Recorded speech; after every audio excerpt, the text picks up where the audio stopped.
So up next is a panel discussion, and the topic to be discussed is driving governments towards technological adoption.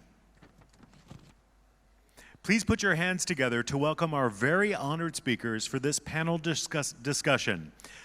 First up, we have the Digital Minister of the Taiwanese government, Ms. Audrey Tang, Director of Sales and Strategy at MESHT, Ms. Carauana-McManus, CEO and founder at Human Future, Dr. Jonathan Reichental, and opinion columnist at Bloomberg, Mr. Tim Culpan, who is the moderator for this talk. A round of applause and a big welcome for our panel.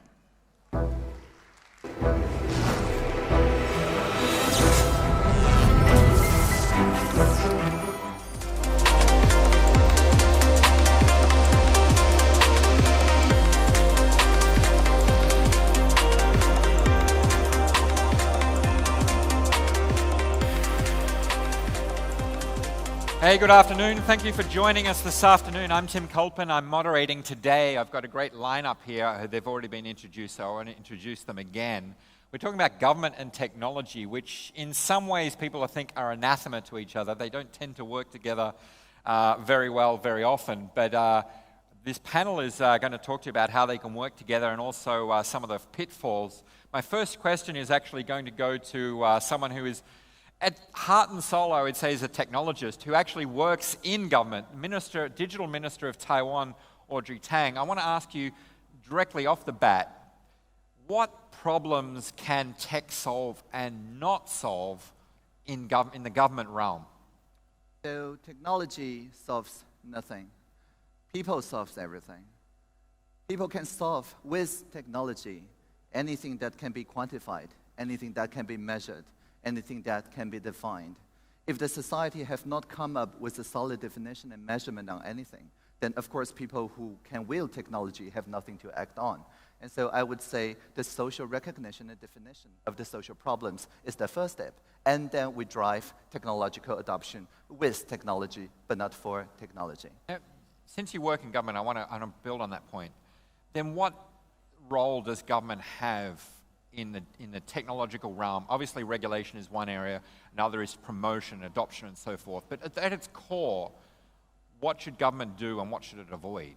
Right, so before we have the social media and internet where people can organize among yourself using hashtags, the government used to have the primary role of being the organizers. Each ministry is the organizer of values across, for example, Ministry of Culture organizes cultural workers, Ministry of Economy works, companies and so on.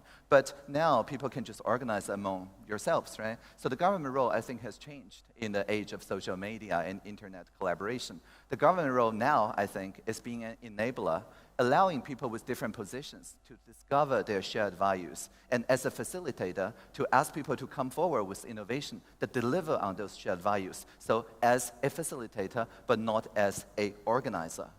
Now, Catherine, you're now at MESHT, you're founder director of MESHT, but you worked, I know, at IBM Smart Cities projects for a very long time. You deal with governments all the time. What do you see the things that governments are trying to do with technology that they can't solve with technology?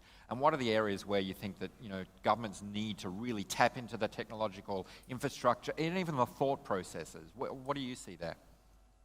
Well, what I've seen in the last probably 18 months has been a reimagining of where governments sit in the technology space. So there's three things that are happening. We're seeing a breakdown of vendor lock-in, and that's been driven by things such as interoperability, open standards. Secondly is ownership of data.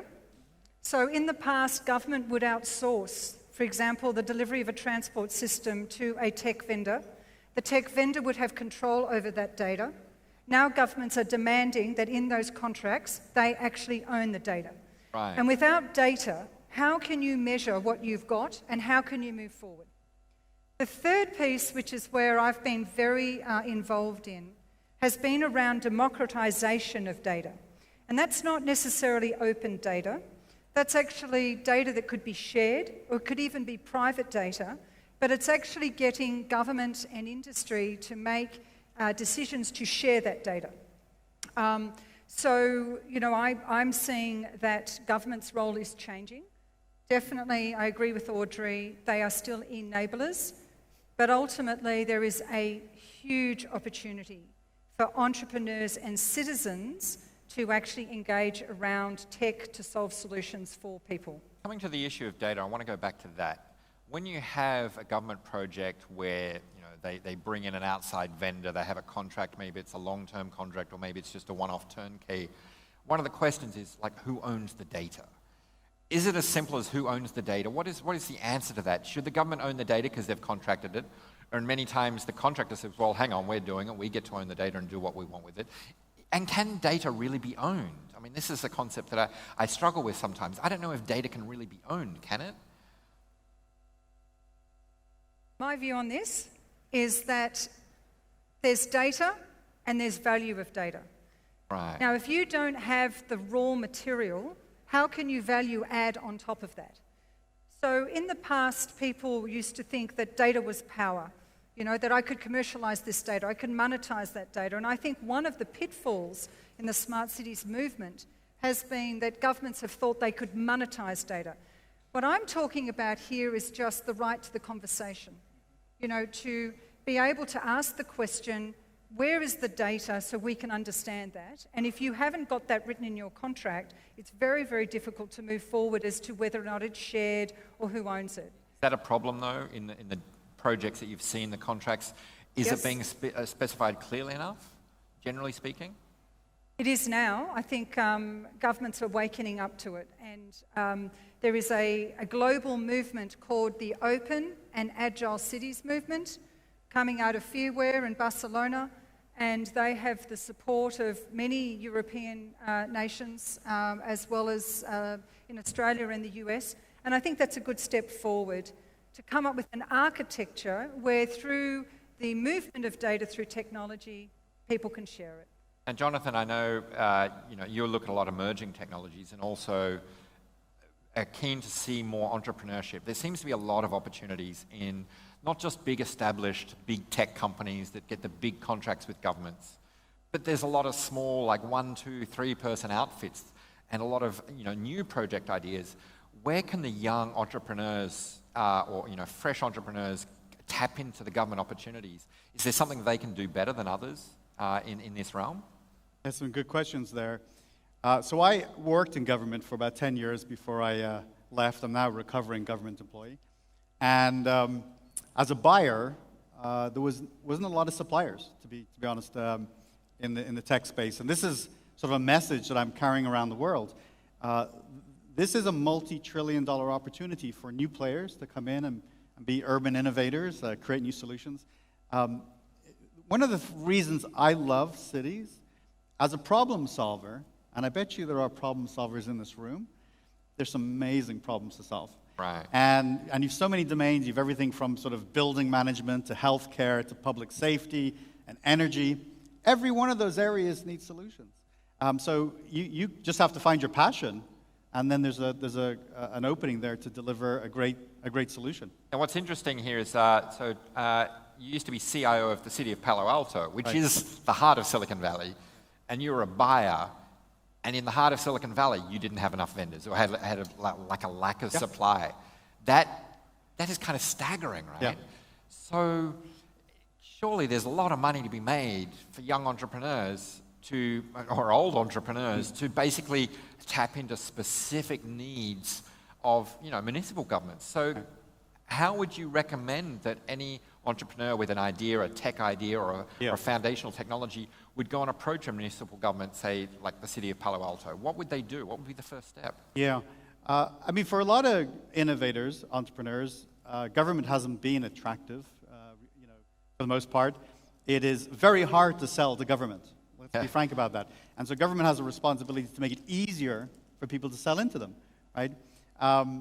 I think, it's a good question you ask, but I think it all boils down to one thing: is just come up with a great idea. And if you're passionate about it, go for it. That's the entry barriers now are so low to innovate. Technology has made innovation very easy for so many. So just find that area of a city. getting in the door is hard. I think that's part of your question. Make the call. Call up the CIO of the city you want to sell into. Call the mayor. Do they actually want to hear from you? They do. Well, here's the thing. When you talk about different layers, this is a panel about all sorts of government, but I like to focus on city government. Fair enough. City government is very close to people. And, in most cities, you can bump into your mayor. You can bump into your city manager. It's that close. It's not the same when you get to state and federal. You have the ability to get the ear of a decision maker in a city more easily than, frankly, a lot of private sector organizations. Right. Now, Audrey, obviously you work in a national level, right? As minister of a national government. Do you see that as well, where maybe the local municipal governments are just a little bit easier to tap into? You've got to deal with all walks of life in Taiwan, right? You may not know this. Audrey is known as being very, very approachable. You have open office hours, if I'm not mistaken. Every Wednesday. And so anybody can basically knock on Audrey's door and walk in and talk. But that's pretty unusual, right? I mean, you brought that into the Taiwan government, didn't you? So what are the hints for anyone who wants to kind of deal with your government or bring an idea to you to have a problem solved? What is the first step they should follow or think of? Well, I would like to just use an example. Maybe it's easier. Sure, go ahead. Examples. When I tour around Taiwan, it's not just me every Wednesday in Taipei having office hours, because then it would just be people in large cities and to come and talk to me, right? I actually go around Taiwan to the rural, indigenous, and offshore islands, and I bring with me a telepresence unit, so that the 12 ministries in central Taipei City and in other municipalities can look through my eyes what the social problems are. And I talk with the local co-ops and non-profit charities and things like that about the regulations especially that affects them. And the municipal government, they really want the central government to absorb the risk, right, for the regulatory innovations, which is why we then designed this presidential hackathon thing. And this is very simply put. Every year, our president gives out 5 awards, 5 winning cases, to the 3-month collaboration. So hundreds of cases voted into 20, a cohort of 20. Each one has trilingual teams, tech expert, domain expert, and a public service. And after 3 months of prototyping, maybe they discover a way to solve water leakage in pipes using machine learning. Maybe they discover a way to simplify the ambulance cars that dispatch it to the ICU unit with the best capacity. And then the president gives out no money. She only gives out a trophy. But the trophy is a projector. If you turn it on, it projects the image of the president herself handing the trophy to you. And so it's very useful in internal negotiation. If your director general doesn't like your idea, you just summon the president. So what it does is that it signifies a presidential promise. Right. Anything you did in the 3 months, whatever it takes, we will make it into public service Got the seal and of maintain president, it sustainably forever. And so in the next year. And so basically what we can give out is sustainability and also all the regulation, budget, and personnel changes they require to make a prototype idea real. Now, Catherine, I want to ask you again about dealing with governments. One of the buzzwords is private-public partnerships. What is the kind of the major landmines when people are dealing, like whether in the government side or the private sector? What are the big misunderstandings from either side of what each other wants? Budgets are always a big issue. If everyone has unlimited money, anything is possible. But budget's one issue. What are the big misunderstandings you often come across? That word misunderstanding is the key. It's actually a lack of translation. So here I am in Bangkok. I don't speak your beautiful native language, and I travel the world, and often I find culturally I have to learn the translation. I think that's exactly the heart of the problem. So when you're dealing with a city problem, you have to understand where the governments are sitting, what they see as the problem, and we have to get better at translation. And so one good translator is to have a language around more interoperable and open standards, which means that if the city is buying a solution, it enables them to change that solution over time. Because the reality is in the past, with a lot of the very large solutions, they have meant that the city has been locked into that for a very long time. So at my company, Meshed, we're actually deploying these zero-G IoT networks. And we're using the global open source, free to connect network called the Things Network, which enables cities to go and put up their own Internet of Things network, and then people in the community within coverage or range of that network, they can actually attach their own devices. But the translation piece is important because you still need money to put networks. Right. So I think where we work really hard is helping city governments to prepare proposals, to get funding, to go to industry and say, we want you to be winner to this as well. Bring us the capability, but also enable the local community and the local entrepreneurs to participate. So you're absolutely right, Tim. It is misinterpretation, and I think it's just clearly translation. Keeping the language understood, because with that then there's very successful PPPs.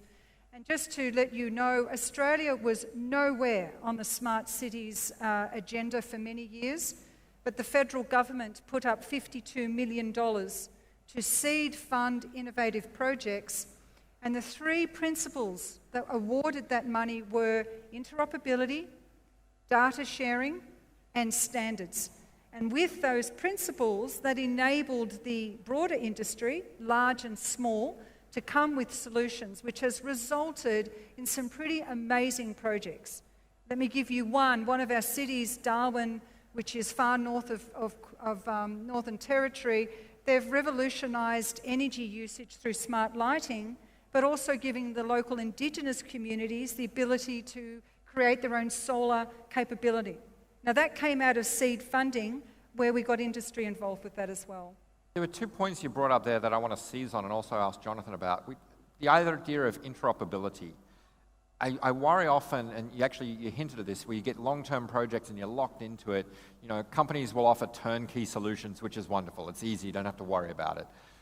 But, you know, open source is another approach, and you're not locked in. But you do have to spend, you know, energy managing it. You need smart people, and I don't know if the municipal governments have the people to help, you know, run a project. I mean, I can imagine from your point of view, big tech come in, you don't have small vendors offering many things, it's always big companies. Is it very, very tempting and exciting to have someone come in and offer the whole turnkey solution? You don't have to worry about it because you don't have the resources. Or do you think governments would like to have much more open source where you can also manage it yourself or find other partners to help manage it for you?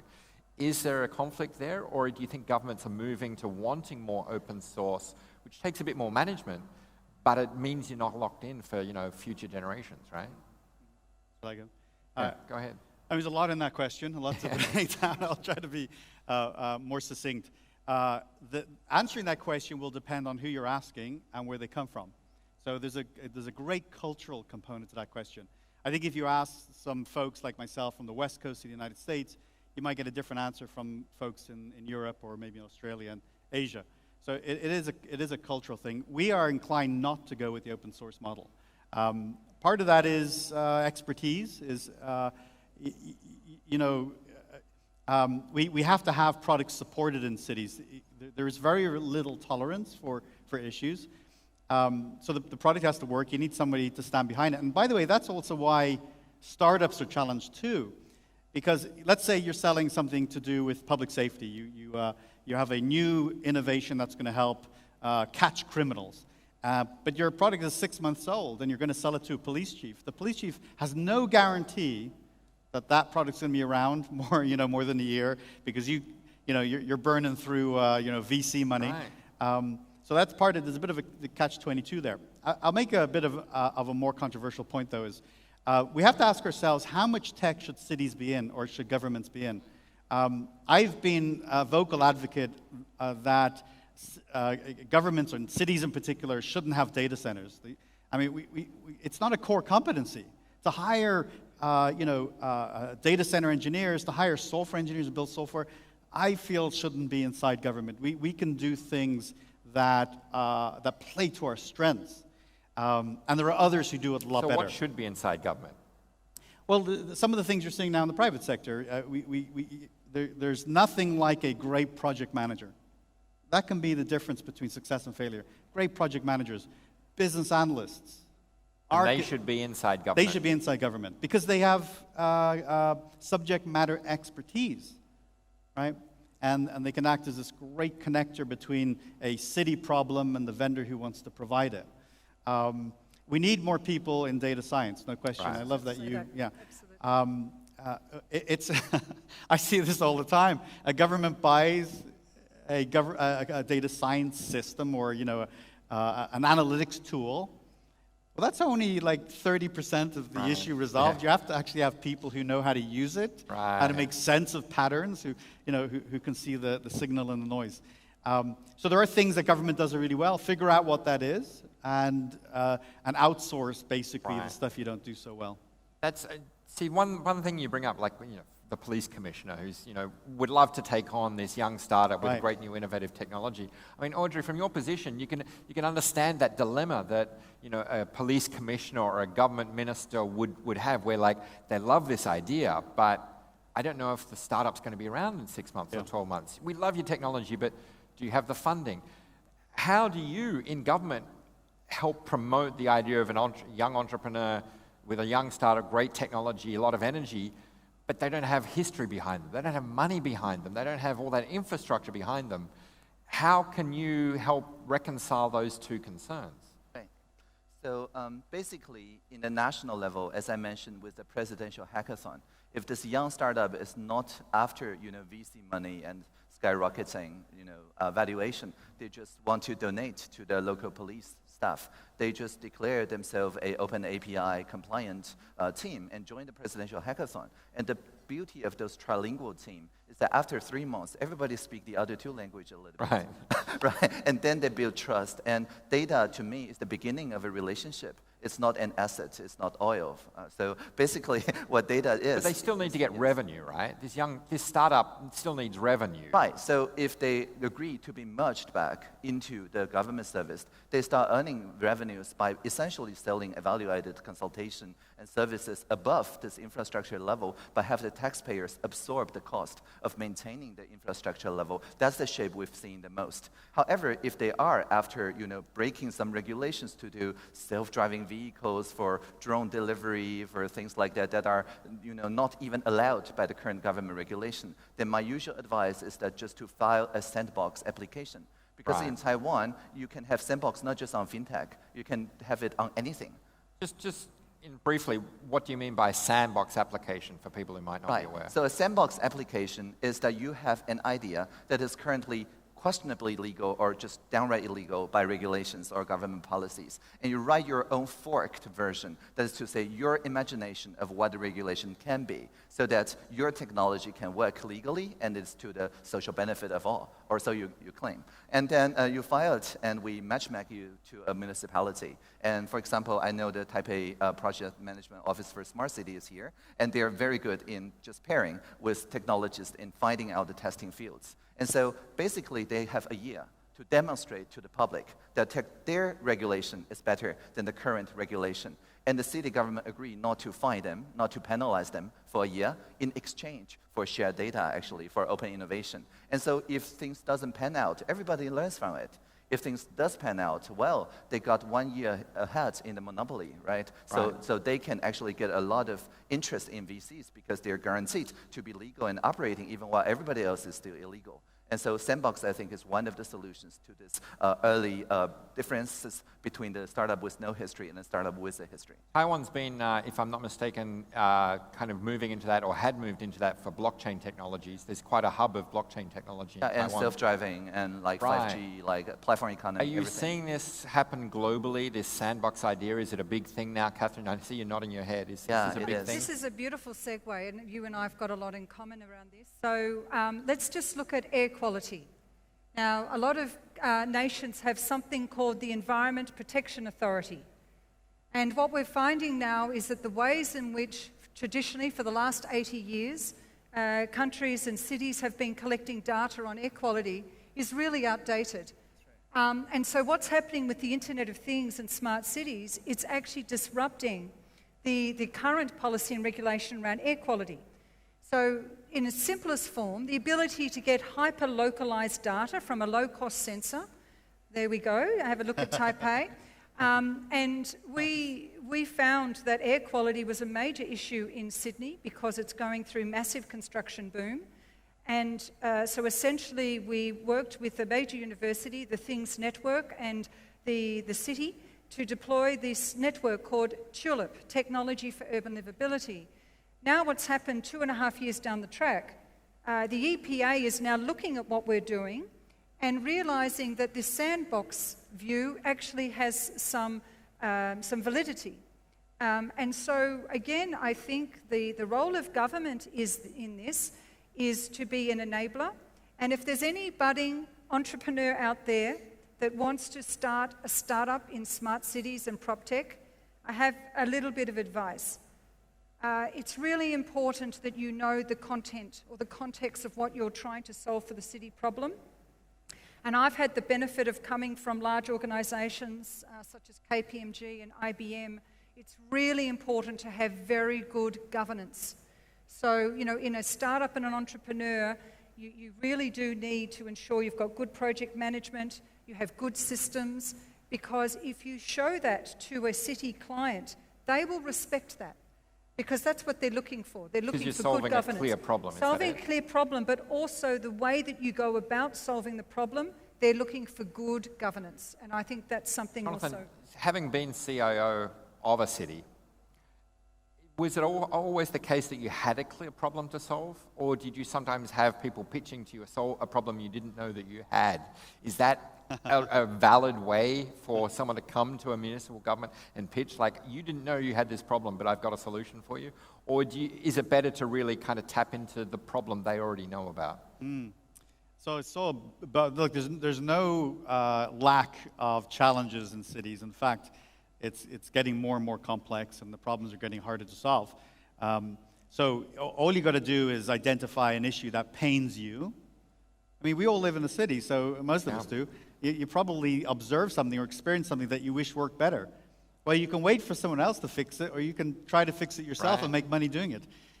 So there's that. Certainly in Silicon Valley, there is this sort of zeitgeist for thinking about things differently. I would say certainly you get people offering to solve a problem you didn't know you have. But I think what you see more of is people trying to solve a problem in a way that you didn't think of. Right. And so that's what innovation is, fundamentally, right? We're not going to solve 21st century issues with 20th century solutions. Right. The way that we solve the massive traffic issues in Bangkok, which everyone in this room appreciates. Everyone knows about that, yeah. is not by building more roads or more, having maybe more efficient gasoline cars. We have to completely rethink it. Completely rethink it. And that actually brings me to the last point that I want to throw back to you, Audrey, because I know we're running out of time. We talk about a lot about public-private partnership, corporations and governments, which is a very clear, distinct sets of organizations. But there is really a third group, which is social, and social organizations or even non-organizations.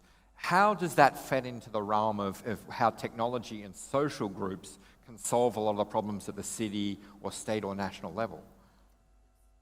So I'm actually wearing two hats, right? One hat, I'm the digital minister of Taiwan, but I'm also a participant in a movement called GovZero, or G0V. And I would like to use the G0V idea to just share what is the idea of the social sector. So G0V is a simple domain name. You can find any government website in Taiwan that is something.gov.tw.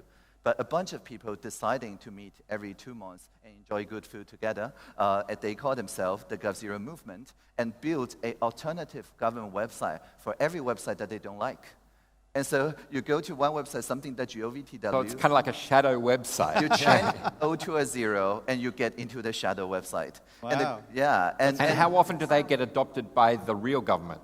So the 200 or so forked projects, 20 or so has been adopted by the real government. So 1 in 10, not too bad. That's not bad. Not early days, bad at all. right? Yeah. Not bad at all. And I think the key really is that many GovZero contributors are themselves public servants. They're like entry-level or mid-level public servants who otherwise would not have a voice in where the money is spent, where the budget is spent, and things like that. So they go to the social sector, they prototype something, they prove that it works, they give away the copyright, and lo and behold, their job gets changed because the government see on the media, oh, this is the way that people like it. And how do your minister colleagues react to that when they know that someone's gone out there and basically created a version of what they already have and said, ours is better than yours? Do they generally react and go, oh, great, or is there a little bit of pushback? Yeah, I think the great thing about Taiwan is that after lifting of the martial law, we have the civil society organization gaining legitimacy. And it's Right. been 10 years after that in 1996 when we have the first presidential election. So the social sector has 10 years of head start to build legitimacy. So even Right. today, when there's a disaster, if the government publishes a number and the leading charity publishes a number, people are going to trust the social sector's number. Right. And because of that, when something like the airbox comes in, we decide we cannot beat them, so we must join them. Right. And so basically, the EPA asked the citizen scientists, where do you wish you can put those airboxes in, but you cannot? And they say, oh, industrial parks, because these are private property, and they suspect them for pollution. They may or may not have pollution, right? But it turns out the lamps in the industrial parks are owned by the government, so we can hang airboxes So there. at the end of the day, we have this kind of backup. You trust government if you like, but there's that backup social organizations that kind of basically keep them honest, right? Right, exactly. The government must maximally trust the people, and Right. sometimes the people trust back. Right. And that's natural, not the other way around. We're out of time. It's been it's great fun for me chatting. I hope you've had fun listening. So please thank my guests here. Nicely done, Tim. Very nice.